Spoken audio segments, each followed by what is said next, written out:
এই শীতকাল আইলে তোমাগো মায় কত ধরনের কত পিঠা বানাইতে, বাফা পিঠা, চিতই পিঠা, আবার সুইয়া পিঠা, আরো কত ধরনের যে পিঠা বানাইতে।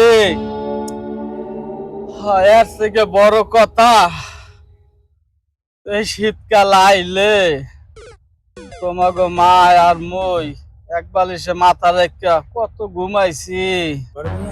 আব্বাই মনে হয় একটা বিয়ে করতে চায়। হয় মনে হয় পাইন মারছে। হ্যাঁ, জীবনে সয়ে দেওয়া লাগবে না। আব্বা তাই আম্মে কি এমন একটা বিয়া করবেন? বলদার কথা শুনছো? এই মোর কি আর বিয়ে হওয়ার বয়স আছে? হয়, এই শীতে বিয়ে করলে তো ভালোই হইতে। আব্বা কিছু কইছেন? না, কিছু কই নাই। বিয়ে তো তোমাগো করামো।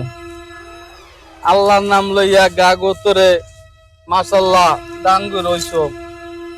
ছাড়াও ঘরে রান্না বাড়ির লোক তো একজন লাগবে।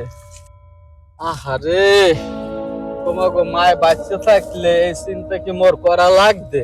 তাছাড়া মইও জানি কবে তোমার মান্নাহান মরিয়া যাই। আব্বা শোনেন, আম্মে ও চিন্তা করবেনই না। আম্মে ঠাডা পড়লেও মরবেন। মোরা কয় ভাই, আম্মের লেগে এক সের দোয়ারি, আম্মে ওই চিন্তা ভুলেও হারবেন না। হেইয়া, তোরা মোর লাগিয়া একসের দোয়া হরো। হয় আব্বা। আল্লাহ, তুমি জমিনটা ফাঁক করে আমার আসমানে নিয়ে যাও।